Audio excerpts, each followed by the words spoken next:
The gun pressed against Zara's spine as Dante's body pinned her against the wall, his breath hot against her neck. Blood from his split lip dripped onto her bare shoulder. Yes, she had done that. She had slapped him hard enough to draw blood when he tried to lock her in the penthouse again. "You never listen," Dante growled, his free hand tangling in her hair, pulling her head back to expose her throat. "I told you not to leave. I told you it wasn't safe. And I told you," she hissed, grinding back against him just to feel him harden, just to prove her point, "that I'm not your prisoner." The gun traced down her spine, cold metal against burning skin. "You're my wife." "Same thing, isn't it?" He spun her around, slamming her back against the wall. The gun now pressed under her chin. His eyes were black with rage and something else. Something that made her thighs clench. 3 months of marriage. 3 months of this violent dance where they circled each other like wounded predators, wanting to destroy each other, wanting to devour each other. "I should kill you," he whispered, his thumb brushing over her bottom lip. "You're going to get yourself killed anyway with your stubbornness. Then do it." She opened her mouth and took his thumb in, sucking it. She watched his control fracture as she did. "Or take me. But make a choice, dear Mafia husband, because I'm tired of this game." The gun clattered to the floor. Then Dante's mouth crashed into hers, all teeth and rage and desperate hunger. She bit his already split lip harder, tasting blood. And he groaned into her mouth like she was killing him. "I hate you," she gasped as he hiked her dress up. "I hate you more," he growled, lifting her against the wall. But their bodies had never gotten the memo about the hatred. If you want to know how a stubborn woman brought Seoul's most dangerous Mafia Don to his knees, and why they can't decide if they want to kill each other or take each other senseless, hit that subscribe button now. Because this story is about to get very filthy. Now, let's rewind 3 months before this day. The limousine smelled like leather and danger as Zara sat across from her father, watching Atlanta disappear through tinted windows. She'd been given exactly 12 hours' notice. "Pack your things. You're getting married. The family needs this. He's powerful," her father has said, not meeting her eyes. "The CO family controls most of East Asia's underground. This alliance will save us." "You mean selling me will save you? Not like you mean selling me save you." She held up a manicured hand, her voice deadly calm. "Let's call this what it is. You messed up, got in debt with the wrong people, and now you're trading your daughter like cattle." The wedding happened 2 days later in Seoul. No time to run. No time to plan an escape. 500 guests she didn't know watched her walk down an aisle in a dress she hadn't chosen toward a man she'd never met. June Jose looked like God's apology for creating the devil. He was a devastating beauty wrapped in a perfectly tailored suit with eyes that had seen too much death and hands that had caused most of it. He didn't smile when she reached him, didn't take her hand, just looked at her with those cold, dark eyes like he was calculating her worth. The kiss was perfunctory. His lips barely brushed hers before pulling away. At the reception, while everyone danced and pretended this wasn't a business transaction, he leaned close enough that she could smell his cologne, something expensive that made her stomach flip traitorously. "Let me be clear about our arrangement, Mrs. CO, he said in perfect English, his accent barely noticeable. "You'll live in my home. You'll attend events as required. You'll play the part of my wife in public. In private, you stay out of my way. I won't touch you. Won't warm my bed. Understood?" The dismissal in his voice made her burn. Crystal clear. "Though I should warn you, I don't follow orders." "Well," something flickered in his expression. "You'll follow mine. We'll see about that." The first week, she tested boundaries like a child finding the edges of a new prison. She wandered the penthouse at all hours, rearranged his perfectly organized study, played music too loud while he conducted business calls. Each small rebellion was met with a clenched jaw, a tightened fist, a look that promised consequences he never delivered. But it was the second week when she discovered his weakness. She'd been walking from the shower to her room, the guest room, because God forbid the great Dante share his space. When her towel slipped, not completely, just enough to reveal the curve of her breast, the length of her thigh. She could have fixed it immediately, but she didn't. Dante was coming out of his study, probably to tell her to turn down her music again when he froze. His eyes tracked the water droplets rolling down her dark skin, the way the terry cloth clung to her curves. His hands fisted at his side so hard his knuckles went white. "Cover yourself," he ordered, his voice rough. It's my house, too, isn't it? She adjusted the towel slowly, deliberately, watching his jaw clench. Or are you going to give me a dress code now? Zara, what's wrong? Mafia husband. She stepped closer, close enough that he could probably see through the damp fabric. Afraid you might actually want your wife. He turned and strode back into his study, slamming the door. But she heard it, the lock clicking, the sharp intake of breath, the low groan. 20 minutes later, the game changed after that. Every morning, she did yoga in the living room, wearing sports bras and shorts that left nothing to imagination. She'd bend and stretch, feeling his eyes on her from the kitchen, watching him grip his coffee cups so hard it cracked. She started wearing silk robes that fell open when she reached for things. Started applying lotion to her legs while sitting on the couch during his business calls. Started dancing alone to slow music when he worked late, knowing he could see her through his study's glass doors. And Dante, he was unraveling. She caught him once late at night, standing in her doorway while she pretended to sleep. He stood there for 10 minutes, just watching her breathe before disappearing. Then she heard his shower turn on, heard the moans that came after, heard her name on his lips like a curse, like a prayer. After the third week, his control started cracking. You're not leaving the house dressed like that, he said one evening, blocking the door. She was wearing a black dress with a neckline that plunged, and to show a lot more than cleavages and a slit that climbed up high to her hips. Watch me, she said, and tried to push past him. He caught her hands and pinned her against the door, arms braced on either side of her head. I said no, and I said, watch me. She looked up, peering at him through her lashes. Unless you're planning to physically stop me. Don't push me, Zara, he said. Her hand trailed down his chest, feeling his heart race. Afraid you might break that precious vow of yours. Afraid you might actually touch your wife and lose the bet. You have no idea what you're playing with, he growled, his breath hot against her face. Then show me. He leaned down until his lips brushed her ear. If I touch you, I won't stop. I'll bend you over the nearest surface and take you until you can't walk. I'll mark every inch of your skin so everyone knows you belong to me. I'll ruin you for any other man. Is that what you want? Her breath hitched, heat pooling low in her belly. He gazed at her for some time, and Zara waited with bated breath, her pulse tingling with needs. For a moment, she thought he was going to kiss her, but then he pushed away from the door, hands shaking. Go, he said. Wear whatever you want. Get yourself killed for all I care. Zara had stomped out in frustration, but when she came home that night, laughing on the phone with a friend from Atlanta, he was waiting in the dark like a demon about to eat a stolen soul. Did you have fun? His voice was deceptively calm. Plenty, Zara answered, kicking off her heels, knowing it hiked her dress higher. The ambassador's son is quite charming. Something cracked, a glass in his hand. Blood dripped onto the white carpet. You're bleeding, she gasped, moving toward him instinctively. Stay there. But his voice broke on the words. She ignored him like she always did, and took his hand, examining the cuts. Is this you being jealous, dear Mafia husband? I don't get jealous, he muttered. She looked up at him, pressing a cloth to his palm. You're jealous that another man made me laugh. That another man might have touched me. He whipped his head towards her then, his eyes blazing. Did he? The question was sharp, dangerous. Did he touch you? Would it matter if he did? He backed her against the counter, a bloody hand braced beside her head. Answer me. Zara giggled. No, he didn't touch me. She tilted her head. But you want to, don't you? Want to touch me so badly, it's driving you insane. You don't know what I want. I know you touch yourself thinking about me. The words hung between them like a loaded gun. I know you groan my name in the shower when you pleasure your fist. I know you stand outside my door at night like a starving man outside a feast. So why are you starving when I'm ready to feed you? His control shattered then.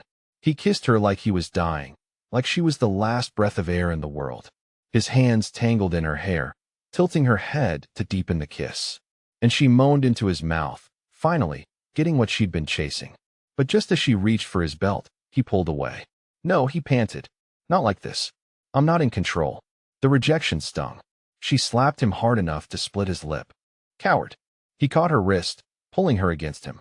Careful, wife. I'm trying to be honorable. I don't want you to be honorable. I want you to keep your promise. What promise? The one about taking me until I can't walk. Like this dark romance so far. Drop a comment telling me if Zara should keep pushing or if Dante should break, because someone's control is about to snap completely. 4 days after that rejection, Zara went nuclear. She brought men home, business associates, artists, anyone who would make Dante's eye twitch. She didn't let them pass the foyer. But he didn't know that. She laughed too loud, danced too close, and made sure he could see everything from his study. Then she stopped wearing underwear. It was a small rebellion, but effective. The silk pants, the sundresses, the thin fabrics. He noticed. Oh, he noticed. His eyes would track her movements, darkening when she bent over, when she stretched, when she sat with her legs crossed. One evening, she was cooking badly because she couldn't cook. But that wasn't the point. She was wearing one of his white shirts and nothing else, humming to herself when she felt him behind her. "What are you doing?" His voice was strained. "Making dinner." "You can't cook." "I can learn." "You're not wearing." He cut himself off, taking a shaky breath. She turned, spatula in hand, the shirt gaping open. "Not wearing what?" His eyes dropped to where the shirt ended mid-thigh, then snapped back up. "This has to stop." "What has to stop?" He gestured between them. "This game you're playing." "I'm not playing anything." She turned back to the stove. "I'm just living my life. If you have a problem with it." He spun her around, pressing her against the counter. "You're trying to seduce me." "Is it working?" She whispered. "You know it is." His hands gripped the counter on either side of her, knuckles white. "Every day walking around like you don't know what you do to me. Like you don't know I'm going insane. Then do something about it." "I can't." "Because I stopped jaw clenching. Because if I start, I'll never stop. I'll become the monster everyone thinks I am. Maybe I want the monster." He laughed dark and bitter. "You don't know what you're asking for." For a moment, she thought he would. His hand rose to her throat, his thumb pressing against her pulse. His other hand gripped her hip, fingers digging in hard enough to bruise. She could feel him hard against her stomach, could see the lust in his eyes. Then his phone rang. Business. Always business. He stepped away, answering in rapid Korean, but his eyes never left hers. She could see the promise in them. Soon that night, she heard him stroking himself in his bathroom again, the shower running too long, her name on his lips, the sound of his fist hitting the tile. She pressed her thighs together, her own hand sliding between her legs, matching his rhythm through the wall. They were both losing this game. The breaking point came the next night. She'd gone to a gallery opening despite his explicit orders to stay home. There had been threats, he said. "Danger," he said.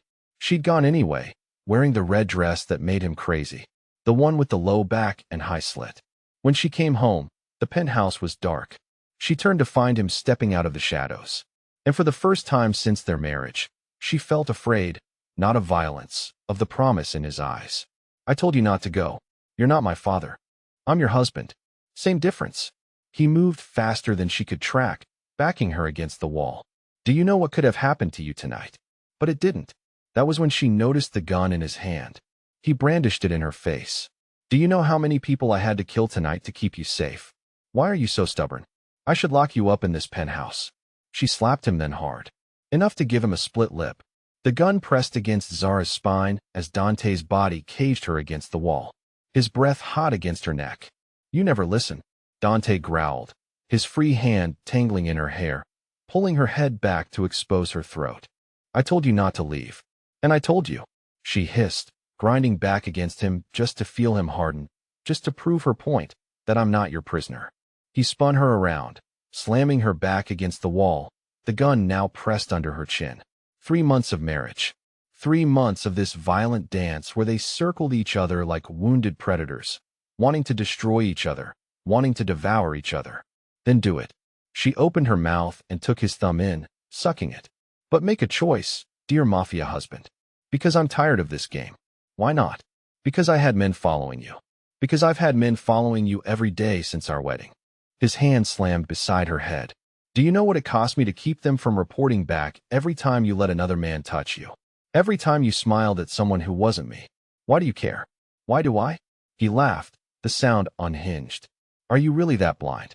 You said you didn't want me." "I lied." The admission came out ragged. "Okay, I lied. I've wanted you since the moment you walked down that aisle looking like every sin I've ever wanted to commit. I've wanted you every morning when you do your yoga in those tiny shorts. I've wanted you every night when I hear you touching yourself through the wall, moaning my name like you don't know I can hear you. Her breath caught. You could hear everything. His mouth was at her ear now. Every whimper, every gasp, every time you came thinking about me, just like you can hear me. Then why? Because I'm trying to protect you. The words exploded out of him. From this life, from my enemies, from me. Because if I claim you, really claim you, there's no going back. You become a target. You become mine forever. And I'm selfish enough that once I have you, I'll never let you go. What if I don't want to be let go? He pulled back to look at her, something vulnerable flickering in his eyes. Couldn't wait for him to make up his mind anymore. She went on her tiptoes and kissed him. He returned it without hesitation, their tongues tangling together. When they broke apart, she whispered against his lips, I'm already a target. I'm already yours. The only question is whether you're brave enough to be mine. In reply, he carried her to his bedroom, laying her on black silk sheets like an offering. His hands shook as he undressed her, revealing her piece by piece, his mouth following the path of his fingers. I'm going to ruin you so bad, he warned, his teeth grazing her inner thigh. Promise. What happened next was 3 months of tension exploding into desperate need. He took her apart with his mouth, his fingers, making her come twice before finally pressing inside her. The stretch, the fullness, the way he groaned her name. It was everything and not enough. More, she gasped, her nails raking down his back. Be polite, wifey, Dante rasped as he kissed her down to her chest. Beg for it. More, please. Zara gasped and bit her lower lip. You're so greedy, he growled, but gave her what she wanted, taking her harder, deeper, until she was screaming his name. They didn't leave the bed for hours. Every position, every surface, every filthy promise he'd made became reality. When dawn broke through the windows, she was covered in bruises and bite marks, her body aching in the most delicious ways. I love you, she gasped as she shattered around him. The word surprised them both. He stilled, pulling back to look at her. Say it again. I love you, Dante. My monster, my enemy, my husband. I love you, too, he said as dawn broke again. More than my empire, more than my life, more than my soul. Prove it. His smile was wicked. Every day for the rest of our lives. Any regrets? Dante asked as they stood on the balcony, souls spread before them. Just one. His body tensed. I should have slapped you harder that first time. Maybe we would have figured this out sooner. His laugh was rich, dark, everything she loved about him. You can slap me anytime you want, wife. Careful. I might take you up on that. I'm counting on it. She turned in his arms, the morning sun painting her skin gold. So what now? He lifted her onto the balcony railing, stepping between her thighs. Now I'm going to take my wife on this balcony where all of Seoul can see who you belong to here. Anyone could, that's the point. His hands pushed her dress up. Let them see. Let them know that the stubborn woman who never listens, who drives me insane, who nearly gets herself killed daily. Let them know she's mine. You're insane. You'll ruin me. You made me that way, and you wanted me to ruin you. Wanted me to take you until you cannot walk again. Give me permission, he commanded, fingers already finding her. Say yes, Zara. She gasped as he worked on her with his tongue and his fingers. As he claimed her there, high above the city he ruled, Zara thought about the strange journey that had brought them here. An arranged marriage between enemies. 3 months of violent foreplay disguised as hatred and a love born from stubbornness and spite. She'd married the devil himself, thinking it was a prison sentence. Instead, she'd found a man who'd burn the world for her, and she'd burn it right back for him. If you made it to the end, comment stubborn below and tell me, should I continue Zara and Dante's story? Because these two are far from done driving each other crazy. Don't forget to like and subscribe for more dark romances that'll leave you breathless and desperate for more. Until next time, lovers, stay stubborn, stay dangerous, and never ever listen to orders. I love you all so much. 6 months later, their passionate reconciliation had settled into something deeper, more dangerous. Love wrapped in violence, tenderness threaded through control. Zara had learned to navigate Dante's world, to read the subtle signals that meant danger was approaching, to move through his empire with the grace of a queen who knew her king would burn cities for her. But power always came with a price, and their enemies had been watching, waiting for the perfect moment to strike. The morning started like any other. Zara woke wrapped in Dante's arms, his body a furnace against her back, his breath warm against her neck. She loved these quiet moments before the world demanded his attention, before the phone calls and meetings, and the constant weight of running an empire pulled him away from her. She tried to slip out of bed without waking him, but his arm tightened around her waist. "Where do you think you're going?" he murmured against her ear, his voice rough with sleep. "Coffee," she whispered back. "Then I have that charity board meeting at 10. His hand splayed across her stomach, pulling her back against him. "Cancel it." She could feel him hardening against her, could feel the familiar heat pooling low in her belly. "The meeting is important, Dante. It's about funding for abused women's shelters. Something I actually care about." He turned her in his arms, his dark eyes serious now. "I know, and I'm proud of you for it. But I have a bad feeling today. Stay home." His instincts were usually right. 6 months of marriage to a mafia boss had taught her that when Dante got a feeling about something, it was worth listening to. But she also refused to become a prisoner in her own life, even if that life came with bodyguards and bulletproof cars. "I'll take extra security," she said, kissing him softly. "Marcus will be with me, plus the new team you hired. I'll be fine." He studied her face for a long moment, then nodded reluctantly. "But you check in every hour. And if anything feels wrong, anything at all, you call me immediately." She promised, sealed it with a kiss that lingered longer than it should have. And an hour later, she was sitting in a boardroom full of wealthy socialites, discussing funding allocations while Marcus stood just outside the glass doors. The meeting was productive, the kind of work that made her feel like she was using her position for something meaningful. When it ended, she felt good, purposeful in a way that had nothing to do with being Dante's wife and everything to do with being herself. She was checking her phone for messages from Dante when the lights went out. Emergency lighting flickered on, casting everything in an eerie red glow. Through the glass doors, she could see Marcus talking rapidly into his earpiece, his hand moving to his weapon. Then the shooting started. Glass exploded inward as armed figures rappelled from the skylights above. Zara dropped to the floor, her body remembering the training Dante had insisted on, the endless hours of preparation for exactly this scenario. Around her, the other board members screamed, scattered, tried to run for exits that were already blocked. "Stay down," Marcus shouted, but his voice was drowned out by gunfire.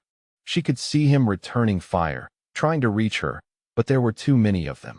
Then rough hands grabbed her, hauled her to her feet. A voice she recognized spoke in her ear, cold and familiar. "Hello, Mrs. Sio. Time for a family reunion." She turned to see a face from Dante's past, Roberto Sio, Dante's cousin, the one who had betrayed the family 6 months ago, the one who was supposed to be dead. "Surprise," he said, his smile sharp as a blade. "Did you think my cousin was thorough enough to actually kill me?" "Dante will come for me," she said, trying to keep her voice steady even as terror clawed at her throat. "He'll tear this city apart looking for me." "I'm counting on it," Roberto replied. "That's exactly what I want him to do. Because when he does, he'll walk right into my trap. And this time, I'll finish what I started." They dragged her from the building through a service exit, past Marcus's body, past the chaos of sirens and screaming. She memorized every detail, every turn, every face, storing information that might keep her alive. The warehouse they took her to smelled of rust and abandonment. They tied her to a chair with zip ties that cut into her wrists, but she didn't struggle. She conserved her energy, kept her mind sharp, waited for the right moment. Roberto circled her like a predator savoring his kill. "You know what the beautiful thing about this plan is," he said. "Dante's weakness has always been his emotions, his need to protect what he loves. That's why he could never be the leader this family needs. But you," his voice turned mocking, "you're going to help me prove that point. When he comes for you, and he will come, he'll be thinking with his heart instead of his head. And that's when I'll destroy everything he's built." Hours passed. She lost track of time, focused only on staying alert, on the sounds from outside that might signal rescue or danger. Then she heard it, distant but growing closer. The rumble of engines. The systematic sound of Dante's people moving into position. Roberto heard it too. His men took positions, weapons ready, faces grim. They knew what was coming. They knew that Dante's wrath would be terrible and complete. The warehouse doors exploded inward. Smoke filled the space. and through it came death itself. Dante moved like a force of nature, precise and devastating. His men flowed around him, professional and deadly. Roberto's soldiers fell like wheat before a scythe. She had never seen Dante like this before. This wasn't the controlled businessman who ran his empire with careful calculation. This was the monster he kept leashed, the darkness he tried to protect her from. This was a man who would burn the world for the woman he loved. The firefight was brief but vicious. When the smoke cleared, Roberto knelt bleeding in the center of the warehouse, his men dead or fled. Dante stood over him, gun trained on his cousin's head, his face a mask of cold fury. "You made one mistake," Dante said, his voice carrying across the sudden silence. "You touched what's mine." Roberto laughed, blood frothing at his lips. "She'll never be safe, cousin. There will always be someone who wants to hurt you through her. You've made her a target just by loving her." Dante's expression didn't change. "Then I'll kill anyone who looks at her wrong. Starting with you." The gunshot was loud in the enclosed space. Final. Roberto fell forward and didn't move again. Then Dante was cutting her free, his hands gentle but shaking as he checked her for injuries. "Are you hurt?" he asked, and she could hear the barely controlled violence still thrumming through his voice. "I'm okay," she said, though her wrists were raw and bloody from the zip ties. "Just scared." He pulled her against him, holding her so tightly she could barely breathe. "When I saw the news footage, when Marcus didn't answer his radio," he said into her hair, "I thought I had lost you. I thought I was too late." "You weren't," she said, breathing in his familiar scent, letting his strength steady her. "You came for me." "Always," he said fiercely. "I will always come for you." The drive back to the penthouse was silent except for Dante's quiet orders into his phone. Cleanup crews, security sweeps, messages to other families that anyone who threatened Zara would face the same fate as Roberto. By the time they reached home, the immediate crisis was over, but Zara knew something fundamental had changed. She had seen the full extent of what Dante was capable of, had witnessed the monster he kept caged for her sake. That night, as she stood under the hot spray of the shower, washing away the fear and adrenaline, she made a decision. When she emerged, Dante was pacing the bedroom, still wired from the violence, still radiating barely contained energy. "We need to talk," she said. He stopped pacing, turned to face her. "If this is about what you saw today, about what I did to Roberto, you need to know that I'll never apologize for protecting you, no matter how brutal it gets." "I know," she said, moving closer to him. "And that's not what I want to talk about." She reached up to cup his face in her hands, forced him to look at her. "Today proved something to me. That there will always be people who want to hurt you through me. That loving you makes me a target. But it also proved something else." "What?" he asked, his voice cautious. "That I don't want to be protected from your world anymore," she said. "I want to be part of it. Really part of it. Not just the safe, sanitized version you've been showing me. I want to learn how to defend myself, how to defend us. I want to be your partner in everything, not just your wife." Dante stared at her for a long moment.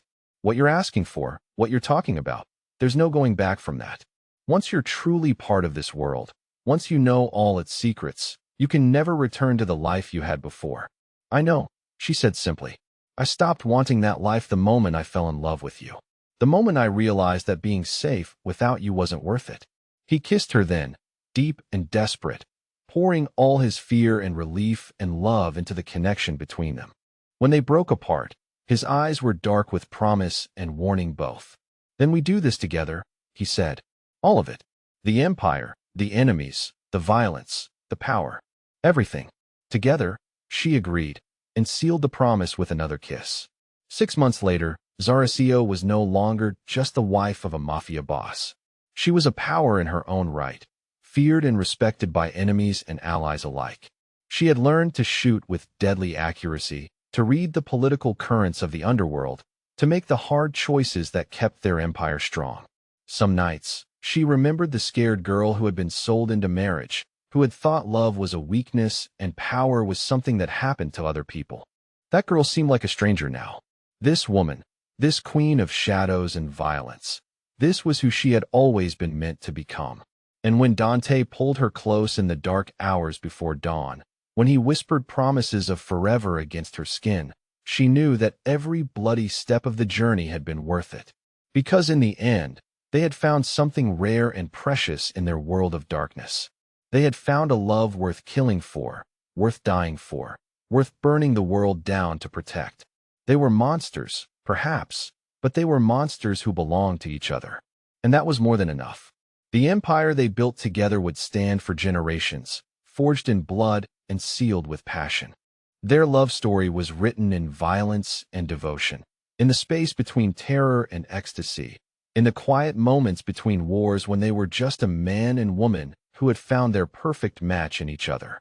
Comment below if you want to see more of Dante and Zara's empire, more of their deadly love story, more of the world they conquered together. Subscribe for more dark romance that will leave you breathless and desperate for more power, more passion, more of the kind of love that changes everything. Until next time, stay dangerous, stay devoted, and remember that the best love stories are written in fire and blood.